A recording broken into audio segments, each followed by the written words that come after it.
this opinion piece in USA Today, and we're seeing so much of this lately because there's a couple of books coming out about the Biden years. And this is from Nicole Russell, who says, "We were right. New books expose the truth about Biden's failing health." No kidding. And I'm furious. Amen. She says, for months in early 2024, conservatives like myself tried to sound the alarm on President Joe Biden's declining physical and mental health. It was obvious that he was unwell. And here's the thing. For us, at least, it was way before 2024. It was 2019 when we were trying to sound the alarm. This is what kind of ticks me off about all these books and these great revelations that we're finding out. Is like, we knew this a long time ago. 5 years ago. Easily. Were you now even watching? Yeah. You were, and most of these people were inside. They damn well knew what they were doing. Right. And it's been not just a year or a year and a half in the making. It's been 5-6 years. Yes. That he was declining. And we talked about it back then. And we talked about in 2020 how you can't elect this guy. He's already declining. Yes. She writes, yet Democrats and much of the legacy news media ignored that reality and even attacked those of us who were willing to speak the truth. That's for sure. They claimed we were fabricating tales and spreading baseless conspiracy theories. Now the narrative has changed dramatically. Journalists are publishing books and news articles detailing not only Biden's poor health, but also an orchestrated cover-up inside the White House. According to one of the books, even one of Biden's closest former aides now admits that the commander-in-chief was out of it last year as he attempted to run for re-election. Yeah, Ron Klain, the chief of staff for Joe Biden, has admitted it. It's despicable, really. Most certainly. Because where were you when we needed you as a nation to come forward and say, this guy can't do this job anymore? And especially people like him in their positions. You know, I can almost be okay with Jill covering up her husband's inadequacies.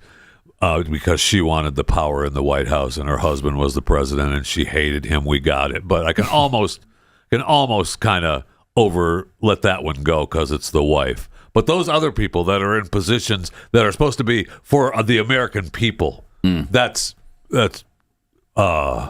I just want Jill to know isn't good enough. I don't feel the same way as Jeffy. I can't almost let it go. I can't come anywhere near letting it go that Jill ignored it the whole time and pushed him forward the whole time. It just showed that she didn't care about America or him. No. Or him. No, it was all about her. It was all about her and what she wanted. She was the wife. Yes, it's despicable. She's supposed to be helping him.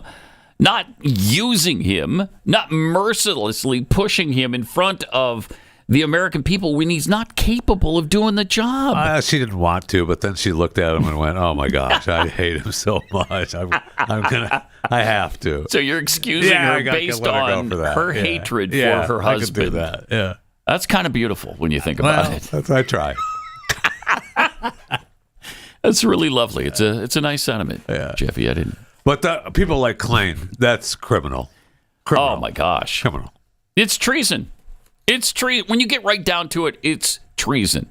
Because you're allowing him to lead America down a path that he's got no business leading us down. And people are making decisions that were not elected to make decisions. Exactly.